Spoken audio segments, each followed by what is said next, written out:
Olá, meus amados, bom dia, bom dia, bom dia, bom dia!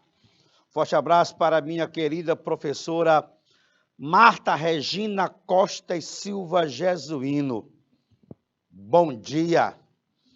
Então vamos aqui, né, turma? Na nossa aula de hoje, professor Fernando Santos, professor de língua portuguesa aqui, do 9º ano, Ensino Fundamental, Canal Educação, nós trabalharemos a concordância verbal mais uma vez. Vamos dar continuidade, tá?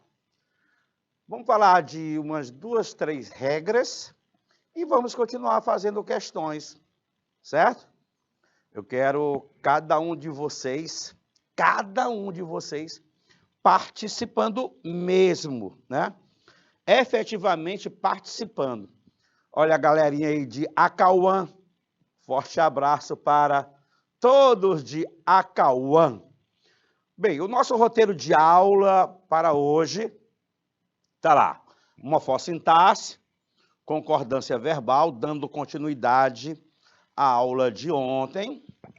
E nós queremos, né, de você, aluno, né, exatamente que faça uso adequado da norma culta da língua portuguesa, compreendendo o procedimento de concordância verbal, principalmente na análise de manchetes de jornais. Né? Vou colocar algumas manchetes aqui para nós discutirmos. Às vezes, até a concordância verbal está adequada. O problema, né, é a escolha que a pessoa faz de determinadas palavras, que aí você vai ter um certo descompasso, tá bom? Porque nós sabemos que a concordância verbal, ela é exatamente aquela harmonia entre o verbo e o sujeito. O verbo sempre vai se flexionar em número e pessoa para concordar com o sujeito simples, tá? Às vezes eu faço essa concordância, tudo lindo, gramaticalmente falando, mas eu tenho problema de sentido, tá? Então vamos lá. Olha a primeira manchete que eu estou colocando aí. Extra, jornal Extra. Os 7 artistas compõem um trio de talento. Bem, professor, a concordância verbal não está legal aí, não? Né? Eu não tenho que saber quem é o sujeito. Como é que eu faço para descobrir o sujeito em uma oração? Como é que eu faço? Você vai fazer uma pergunta para o verbo. Pergunte ao verbo. Pergunte ao verbo. O que é que eu vou perguntar ao verbo? Quem é que? Ou então, pergunte o que é que? Aí você sabia que a resposta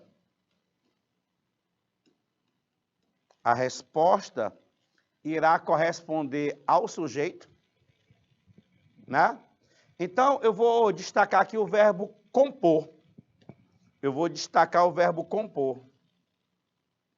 E vou fazer a pergunta para o verbo compor, né? Quem é que compõe um trio de talento? Quem é? Quem é que compõe um trio de talento? A resposta está exatamente aqui. A resposta está exatamente aqui.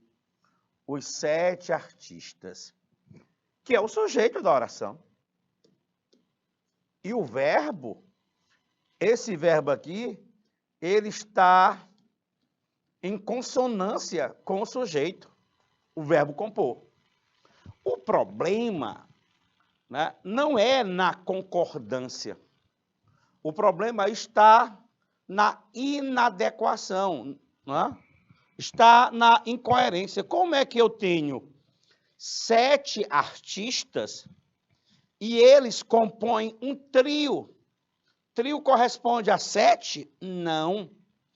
Trio corresponde a 3. Aí não dá para você chamar de trio. Entenderam? Perceberam? Os 7 artistas compõem um trio de talento. Ah, papai. Esta é uma manchete de jornal. Vamos para outra. Olha aí. Em que ano surgiu os Jogos Olímpicos? Em que ano surgiu os Jogos Olímpicos? Faça aquela perguntinha para o verbo, faça. Né? O que é que surgiu? A resposta, qual é a resposta? O que é que surgiu? A resposta é o sujeito. Ah, professor, os Jogos Olímpicos. Os Jogos Olímpicos. E aí eu estou vendo que o sujeito não está em consonância com o verbo. Não está. Surgiu coisa nenhuma, né? Surgiram. Em que ano os Jogos Olímpicos surgiram? Seria esta a concordância adequada, tá? Tem um detalhe nesse tipo de frase que eu quero compartilhar com vocês. Muito cuidado, porque a ordem direta dos termos em uma oração é assim, ó. Primeiro você visualiza o sujeito, depois o verbo, depois o complemento do verbo, depois o adjunto adverbial. E quando você tem uma inversão, quando você põe o sujeito depois do verbo, há uma probabilidade muito grande de se errar a concordância, né? O verbo ocorrer, por exemplo, geralmente, primeiro ele aparece, depois é o sujeito. Aí você diz, não, ocorreu 2 problemas aqui hoje. Por que você não fala, ocorreram 2 problemas hoje, aqui? Porque o sujeito é 2 problemas. Então, 2 problemas ocorreram, 2 problemas aconteceram, né? Não, surgiu uns imprevistos e eu não fui. Como é que é? Surgiu uns imprevistos? O que foi que surgiu, turma? Uns imprevistos. Então, uns imprevistos é o sujeito da oração. Então, surgiram. Tá bom? Tudo lindo aí? Este é um problema que nós temos. Vamos para um outro problema. Olha só aqui. Nessa série de placas aí, eu quero fazer uma referência a essa última. Conserta-se calçados, tá? Conserta-se calçados. Turma, em conserta-se calçados, nós temos, nós vamos ver daqui a pouco, nós temos um verbo transitivo direto, acompanhado do pronome se, e este se é chamado de PA. PAP, partícula apassivadora. Todas as vezes que você tiver esse conjuntinho aqui, de verbo direto, acompanhado de um se, esse se será chamado de pronome apassivador. Eu estarei diante de voz passiva. Na voz passiva, tem-se um sujeito paciente, um sujeito que sofre a ação do verbo, né? A coisa consertada é o sujeito. E qual é a coisa consertada? Ah, professor, a coisa consertada é calçados. Então, é o sujeito da oração. E qual é a regra geral de concordância? O verbo se altera para concordar com o sujeito. Então, se o sujeito é calçados, plural, não há por que colocar consertar, singular. O correto seria consertam-se calçados. Consertam-se calçados. Consertam-se calçados. Beleza? Lindo. É desse jeito. Né? É sobre isso. Vamos fazer aqui a análise de mais uma manchete. Olha aí. Morreram Chico Anísio. Aí, em O Dia. Morreram Chico Anísio. Eu consigo, pelo meu conhecimento de mundo, né, eu consigo compreender o que o elaborador desse texto quis dizer.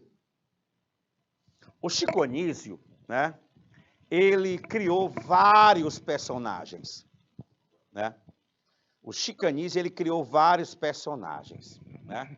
É mentira, teta. Verdade. Um deles, o Pantaleão. Né? Mas aqui, né, nós temos uma série de elementos, né, representados pelo Chico Anísio. Né? Eu vou bater para tu, bater para tu, para tu bater, vou bater para tu, bater para tu, para tu bater, para depois tu não me dizer que eu não bati para tu poder bater. O caso é esse, dizem que falam que não sei o que, não dá para dar, não dá para acontecer, um lance de recoração, reclamação, um cara louco que dançou com tudo, tá habitando em porão de viludo, porque não tenho grandes transações. Eu vou bater para tu, bater para tu bater, vou bater para tu, bater para tu. Tá aí. Só que aí era o próprio Chico Anísio, né? Quando cantava, ele fazia dupla com outro rapaz que até já morreu, era um ator também. E além de ator, também era cantor. Então, quando você encontra aí, morreram Chico Anísio, esse verbo está no plural porque o autor do texto quis dizer que todas as personagens interpretadas pelo Chico Anísio, com a morte dele, as personagens morreram também. Né? O professor Raimundo, da escolinha, foi outra personagem que morreu. E aí, ele comete, né, este erro de concordância. Morreram Chico Anísio. Mas a ideia era dizer que as personagens todas criadas por ele, Chico Anísio, morriam junto com ele. Mas, em se tratando de concordância verbal, eu deveria utilizar o verbo no singular. Chico Anísio morreu. Este é um problema. Estamos fazendo aqui análise, né, de concordância em manchetes de sites, de jornais. Olha só aqui. Grupo escolar. Pai, é verdade que de primeiro o bolicho... É verdade que de primeiro o bolicho do seu Firmino era um grupo escolar que mandaram fechar antes do pobre bicho acolherá as primeiras letrinhas. Muito bem. As primeiras letrinhas deve ser acolherão, né? As primeiras letrinhas acolherão antes do pobre bicho. É mais um problema que a gente tem aqui. Bem, mais um aí. É o A deixam a Síria. Estados Unidos da América deixam a Síria e abandonam os curdos. Professor, eu não entendi por que está errado, não. Aí não é Estados Unidos? É Estados Unidos. Professor, e por que não é deixam? Qual é o problema aqui, prof? Não é estados, nenenzinho? Todos aqueles estados compõem a nação. Então, quando você tem palavras pluralizadas, nomes próprios pluralizados, como Minas Gerais, Estados Unidos, os Sertões, Alagoas, os Andes, você vai fazer a concordância da seguinte forma. Se esse nome pluralizado vier no plural, você concorda com o nome pluralizado. Não, não é assim. Quando você tem o nome pluralizado apenas, o verbo fica na terceira pessoa do singular. Agora, se este nome pluralizado vem precedido de um artigo plural, você vai concordar com o artigo. Entendeu? Você concorda com o artigo. Como bem aqui eu não tenho o artigo para Estados Unidos, então não é deixam, é deixa. Não é abandonam, é abandona. Agora, se você acrescentar o artigo, os Estados Unidos, aí você coloca deixam, abandonam. Beleza? Muito bem. Tem mais um aí, não tem? Disseu, aí conta o mensalão, né, daquele período. Disseu afirma que Elites o odeia.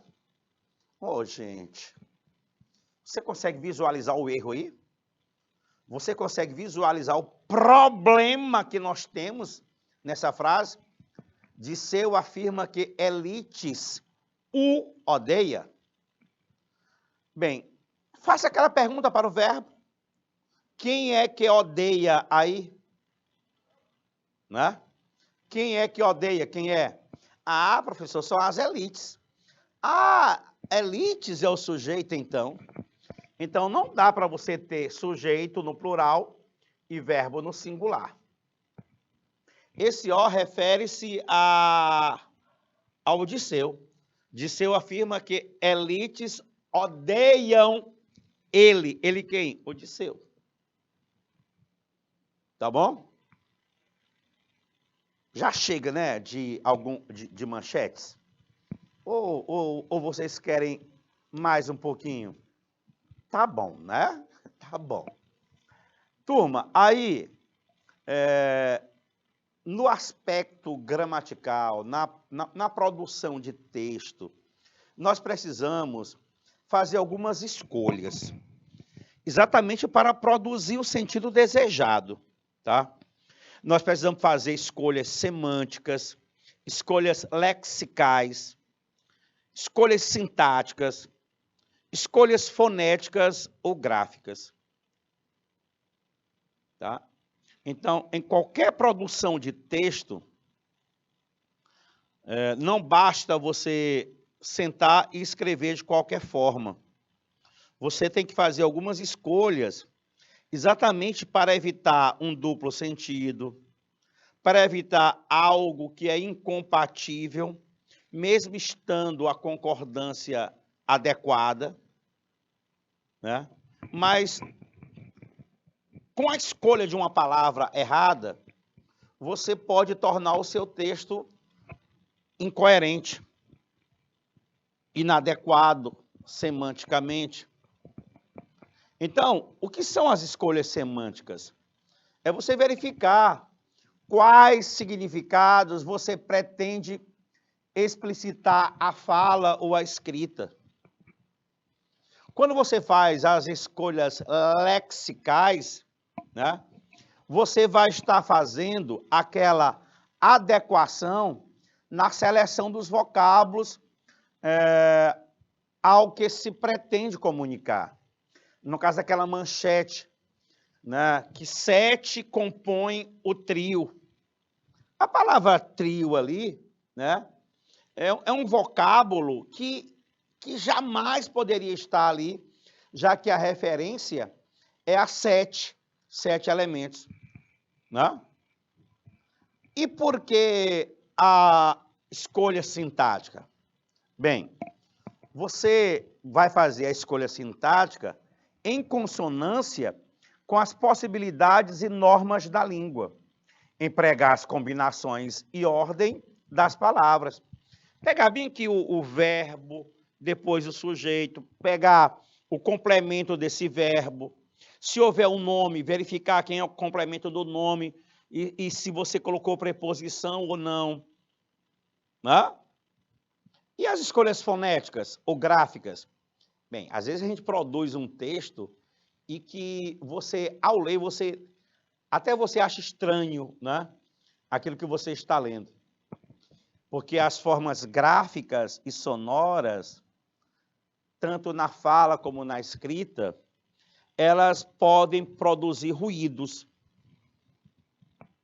Isso não é interessante para um bom texto. Então, você tem que fazer essas escolhas aí. Mais algumas informações aqui interessantes, né? Observando um estrangeiro recém-chegado ao Brasil, falando o português, nós percebemos que ele usa as palavras na mesma ordem que um falante nativo. Ele não usa, vou destacar o não aqui, né? Você já teve algum contato com alguma pessoa estrangeira falando português, né? Não há uma mistura. Parece-me que há uma falta também de concordância às vezes. Você consegue compreender, né? O seu conhecimento de mundo faz com que você compreenda o que ele está dizendo. É como se nós saíssemos daqui e fôssemos para os Estados Unidos. Nós iríamos falar, mas nós não iríamos falar tal qual o nativo dos Estados Unidos. Eles iriam compreender, mas talvez nós não utilizássemos adequadamente. Se bem que até a forma como a gente fala, as escolhas que nós, quando estamos estudando inglês, fazemos para determinadas palavras, podem produzir um sentido não muito agradável para quem fala inglês. Não é assim? É dessa forma. De acordo com a nomenclatura gramatical brasileira, né, a sintaxe original apresenta os seguintes processos. O processo de concordância, tanto verbal como nominal, regência, tanto nominal como verbal, e colocação pronominal. Tá? Hoje, o nosso foco aqui é na concordância verbal, certo? Certo? Certo? Certo. O nosso foco é concordância verbal. Então, vamos lá. Regras de concordância. Vejam que na aula de ontem nós já tecemos comentários relativamente a várias regras de concordância. Eu só estou aqui dando continuidade, tá bom? A formação adequada de uma frase, ela está diretamente relacionada ao uso das normas sintáticas que regulam os vários componentes da frase. Uma das regras sintáticas presentes na maioria das línguas é o que chamamos de regras de concordância. Regras de concordância. Você já parou para imaginar que, ao falar com alguém, você, quando conversa com alguém, você sempre está fazendo uma concordância? Em qualquer situação comunicativa, você está ali, né, praticando a concordância. Quando você chega para sua mãe e diz assim: mamãe, eu não vou querer o café hoje pela manhã. Mamãe, eu não vou querer o café pela manhã. Mamãe, vírgula, eu, sujeito, não vou querer. Né? Quem é que não vai querer? Eu. Né? Você, quando criança, você falava assim: eu não quero, eu não quero, eu não quero. Muito bem, eu não quero, eu não. Quem é que não quer? Eu. Ei, a gente vamos hoje à festa. Bem, aí é um falante da língua portuguesa, mas que não utiliza, né, a língua na variação padrão. Porque a palavra gente, ela me dá uma ideia de vários elementos, mas é uma palavra que exige o verbo no singular. A gente vai, a gente quer. A gente não quer só comida, a gente quer bebida, diversão e arte. A gente não quer só comida, a gente quer bebida, diversão e arte.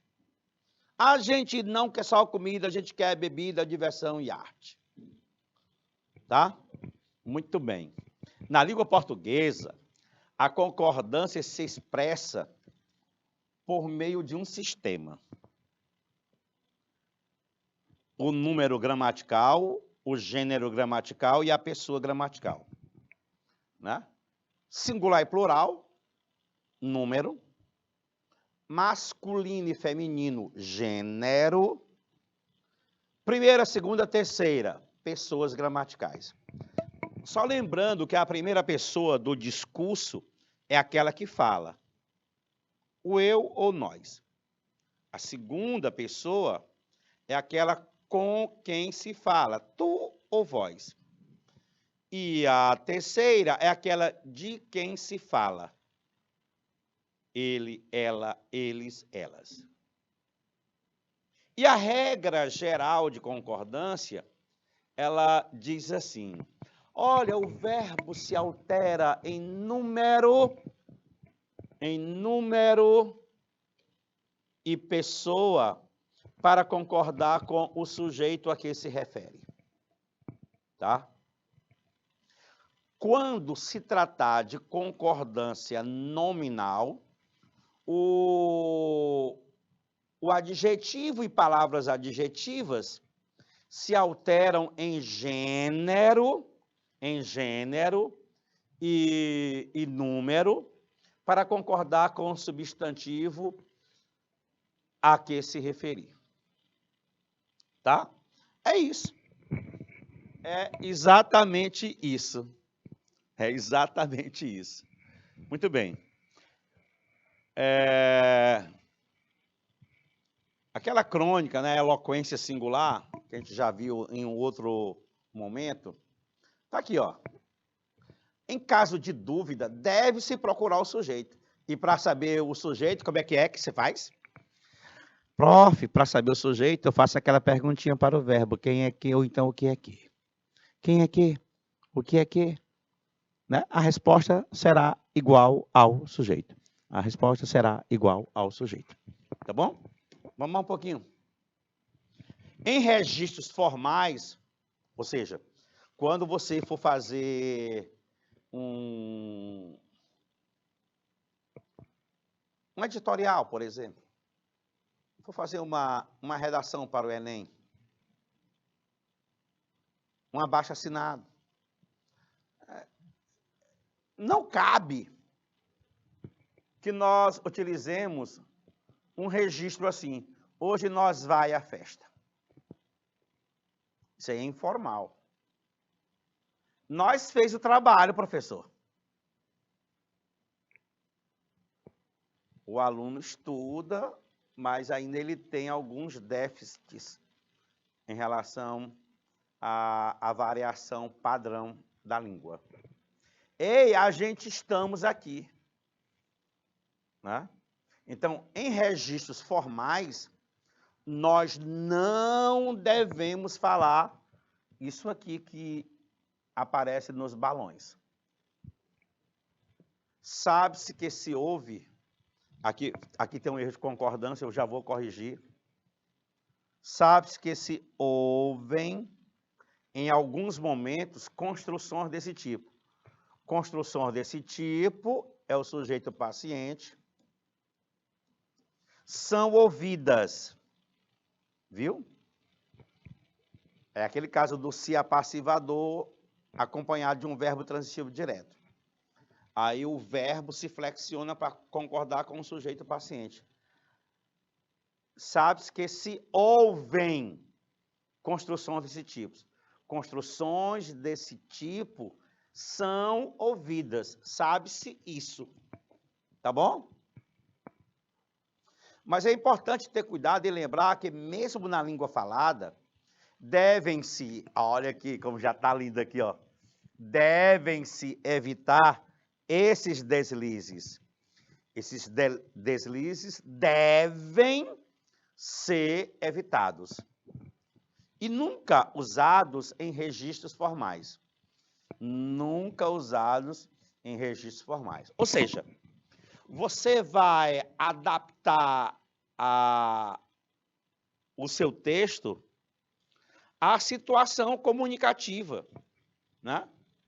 Se é algo que não é formal, fique à vontade, fique tranquilo.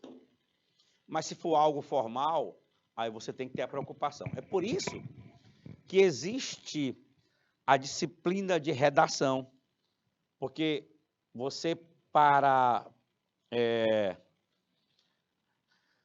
poder fazer o Enem, ter uma aprovação, você necessita fazer uma produção textual. E a produção textual, ela deve ser feita com registro formal. Então, você precisa estudar concordância, precisa estudar regência, né? Não basta só ser um leitor, mas você tem que aprender algumas normas. Há pessoas que detestam gramática. Acham que gramática é coisa de outro mundo.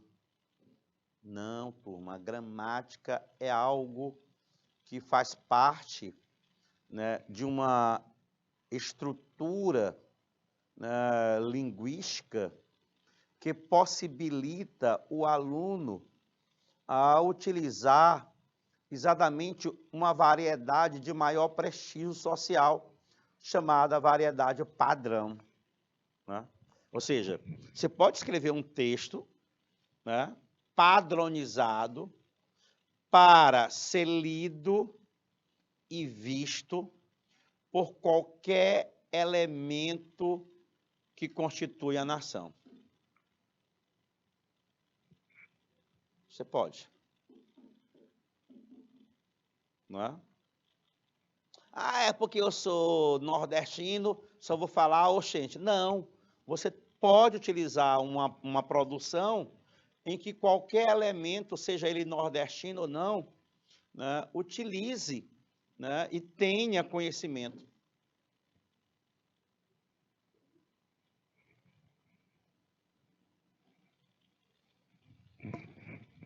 Eu acho muito interessante a concordância do verbo ser. Né? Como regra geral, normalmente, o verbo se flexiona para concordar com quem? Com o sujeito. O verbo se flexiona para concordar com o sujeito. O verbo se flexiona para concordar com o sujeito. E vocês sabiam que quando o verbo é o verbo ser, em alguns momentos ele concorda com o sujeito e noutros ele concorda com o predicativo? Professor? O verbo não concorda com o sujeito? Às vezes não.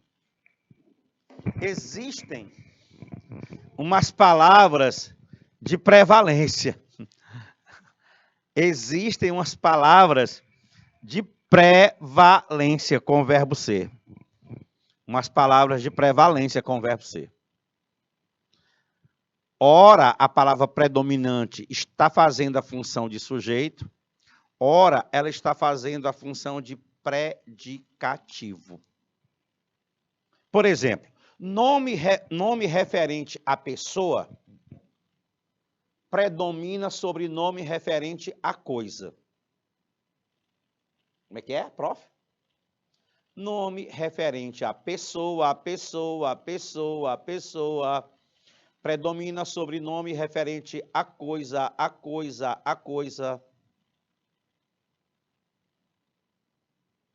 O Fernando é as alegrias desta casa.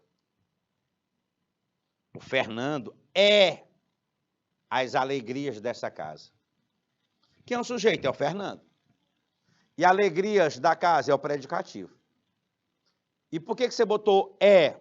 Porque eu concordo com o Fernando, que é o nome referente à pessoa. E se eu fizer uma inversão? As alegrias da casa é ou são Fernando? Espera aí. Nome de pessoa não predomina sobre nome referente a coisa? Sim. Fernando não é nome de pessoa? Sim. Pois continua concordando com ele. As alegrias dessa casa é o Fernando. Ou o Fernando é as alegrias da casa. Belezinha? Compreendido? Compreendido, não é, turma? Vamos lá. Olha só aqui, ó. Olha só. Haverá casos em que o sujeito ou predicativo irá se referir a seres humanos ou constituídos por pronome pessoal, certo?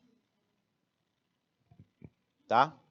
Assim, a concordância do verbo ser se faz com a pessoa gramatical, né? Meu pai, olha só, meu pai é várias coisas, amigo, companheiro, cozinheiro. Nossa paixão são nossos alunos, olha aqui, ó, nome referente à pessoa, nossos alunos. Nossa paixão são nossos alunos. Meu pai é várias coisas. Uma outra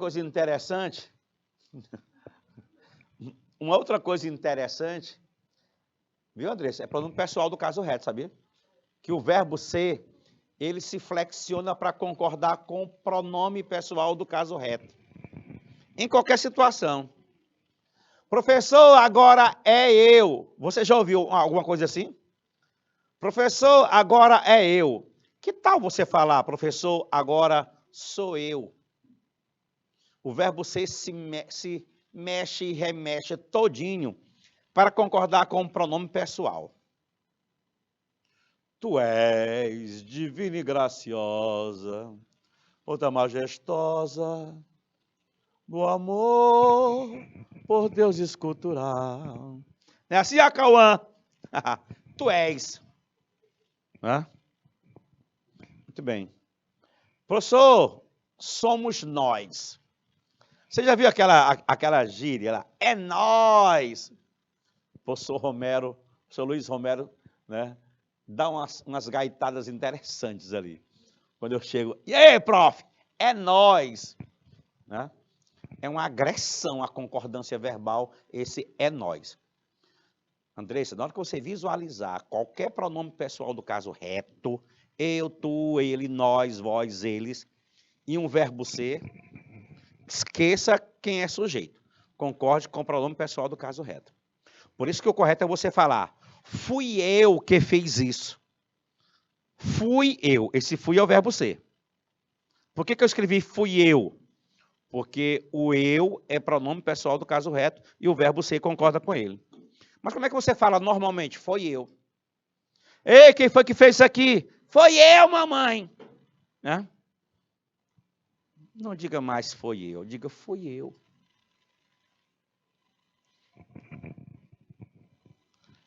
Tranquilo? Muito bem. Tem uma coisa legal, porque vocês já viram na aula passada os verbos impessoais, não viram? Viram. E o que vocês aprenderam relativamente aos verbos impessoais? Vocês aprenderam que eles não apresentam sujeito e normalmente se apresentam na terceira pessoa do singular. É verdade. O verbo haver, no sentido de existir, todos os verbos que indicam fenômenos naturais, chover, ventar, nevar, o verbo fazer, indicando o tempo decorrido, o clima, faz 2 dias que ela foi embora, faz muito calor nesta cidade. Mas o verbo ser, ele também pode ser impessoal. O verbo ser também pode aparecer sem sujeito na oração.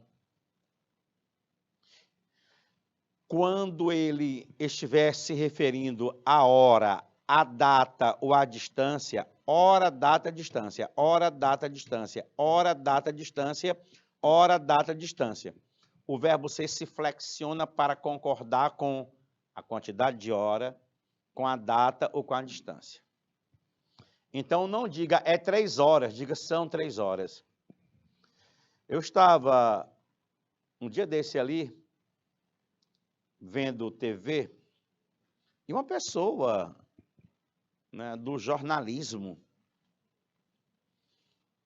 em um determinado momento da fala, disse assim, já são 12:00. Turma, 12:00 corresponde a 12 horas. Só que na construção, você não colocou 12, colocou 12:00. E você deve efetivar a concordância com aquilo que você utilizou lá. Se você utilizou a expressão 12:00, concorde com ela. Então, não são 12:00, é 12:00. Como também não se deve dizer já são 1 hora. Porque você concorda é com o numeral. Então, diga já é 1 hora. Professor, e se for 1h59, é ou são?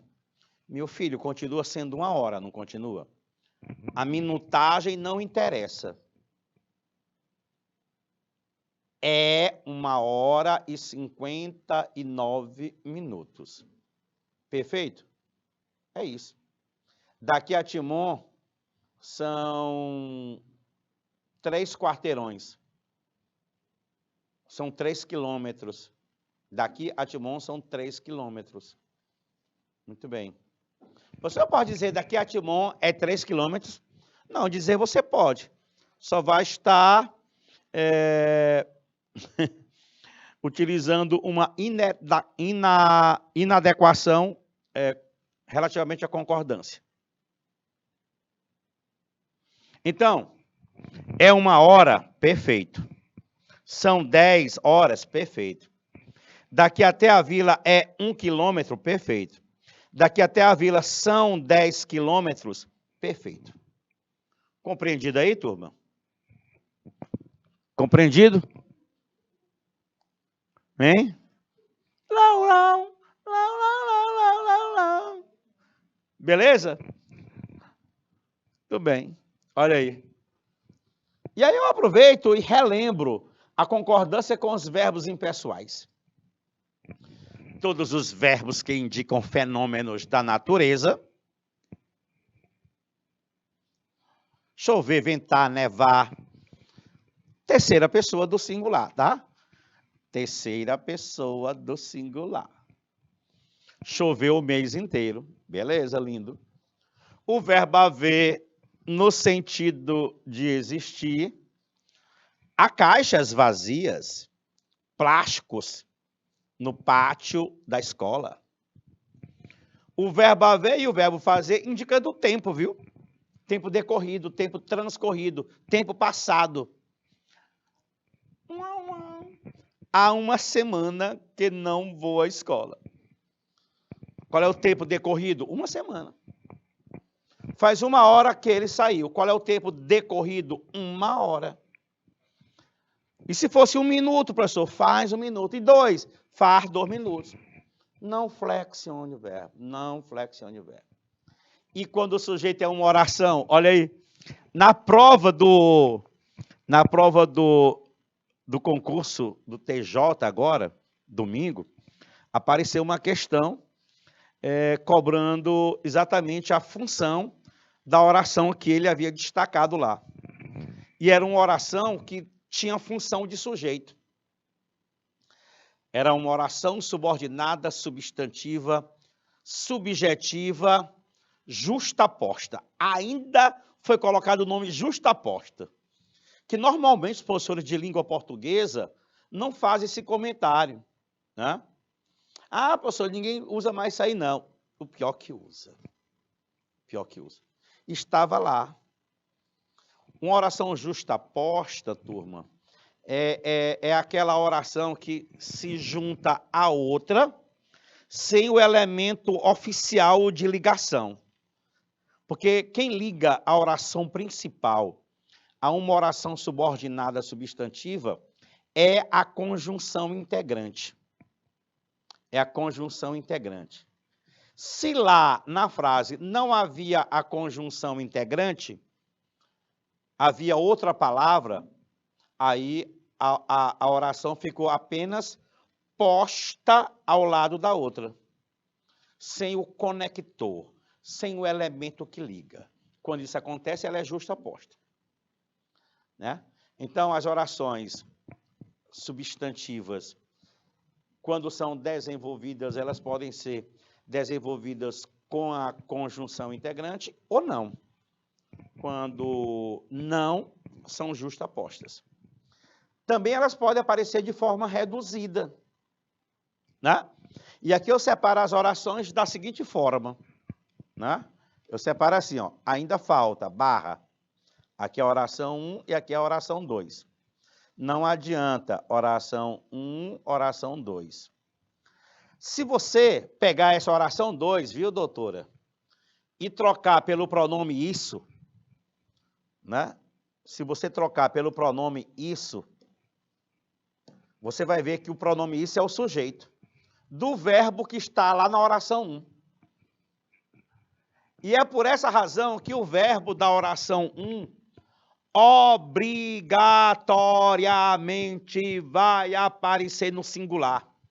Por quê? Porque o verbo, o sujeito deste verbo é a outra oração. Sempre que uma oração for o sujeito de outra, a outra vai ter o verbo na terceira pessoa do singular. Ainda falta comprar vários presentes. Ainda falta isso. Na ordem direta, isso ainda falta. Não adianta vocês ficarem parados na cama. Não adianta isso. Na ordem direta, isso não adianta. Uau, uau, uau, uau, uau, uau. É desse jeito, turma. É desse jeito. Tá lindo? Perfeito. Né? Mas eu vou escrever uma frase assim, ó. É bom que você estude mais, tá? É bom que você estude mais. Eu vou separar as orações. A primeira, é bom. A segunda, que você estude mais. E agora, prof? Rapaz, troca a segunda oração por isso aí. Troca aí. Troca aí a segunda oração por isso. É bom isso. Na ordem direta, isso é bom.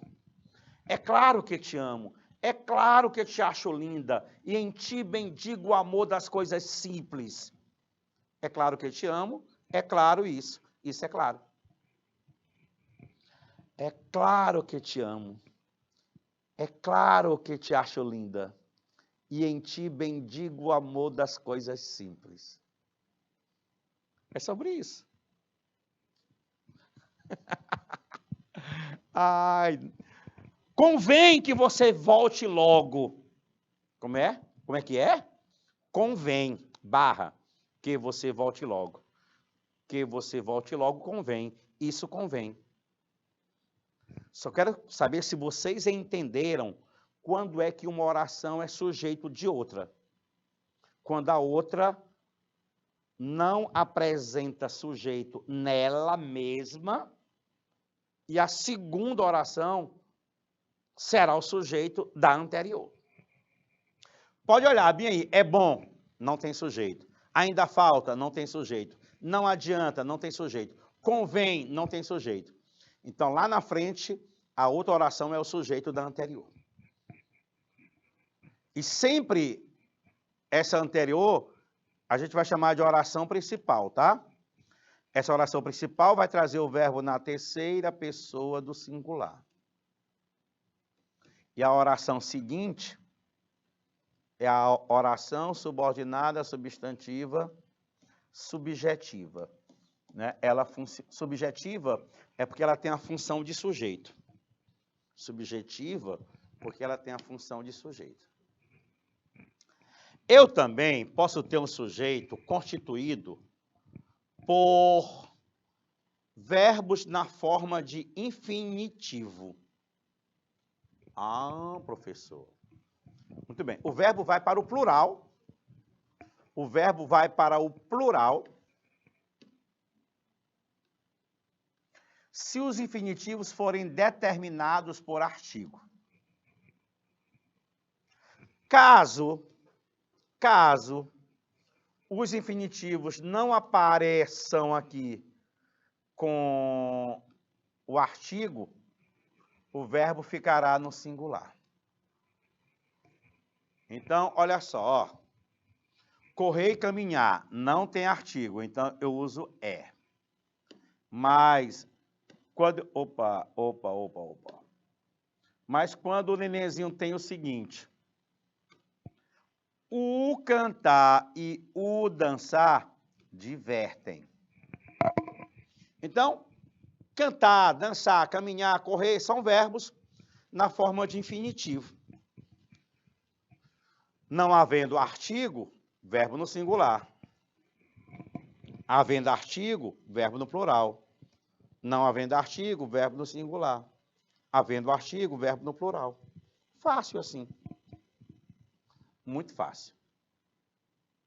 E aqui tem aquele caso de pronome apassivador, né?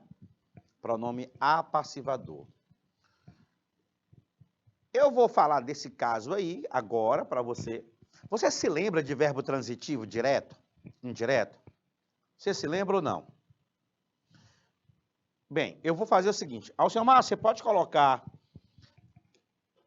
depois desse slide aqui, um slide em branco, é possível?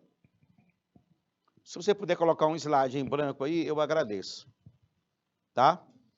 Porque aí quando eu voltar, aí eu coloco exatamente... eu coloco exatamente o seguinte.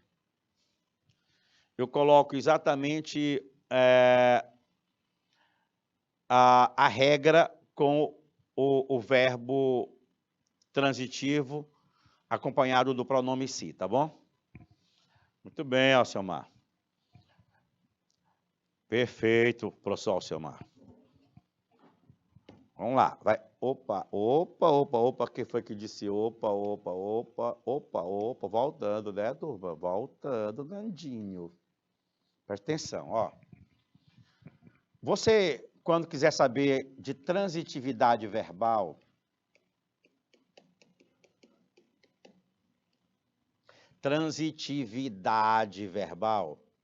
você faz só assim, tá? Você usa um quem, aí você diz o nome do verbo, repete o nome do verbo, aí se você encontrar algo ou alguém, aí você já tem tudo que eu quero que você saiba. Quem, verbo, repete o verbo, algo ou alguém, tá? Esse quem trata-se do sujeito. Nessa estrutura, o verbo é transitivo direto. Este algo ou alguém sempre vai ser o objeto direto, tá? Por exemplo, o homem viu as crianças. O homem viu as crianças. Use aqui, ó.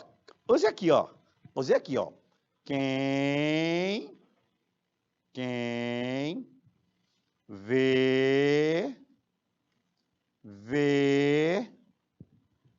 alguém. Pronto. Quem vê, vê alguém. Quem vê, vê alguém. Quem vê, vê alguém. Se você tem essa estrutura, né, até o final, pronto, o verbo é transitivo direto. Saiba que o objeto direto é sempre algo ou alguém.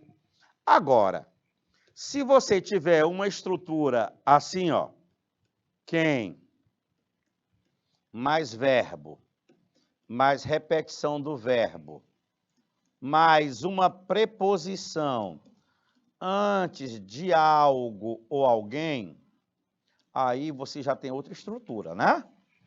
Esse quem é o sujeito, esse verbo repetido é o verbo transitivo indireto, e antes do algo ou do alguém aparecendo uma preposição, você tem o objeto indireto. Por exemplo, o homem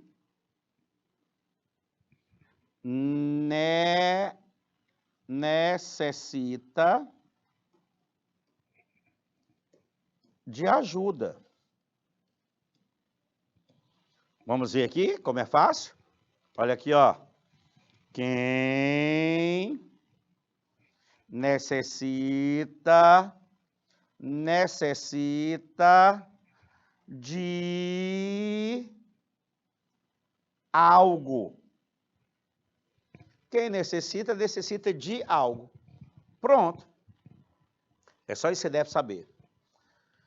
Caso você não consiga chegar a algo nem a alguém, se você parar no verbo, é porque o verbo não transita.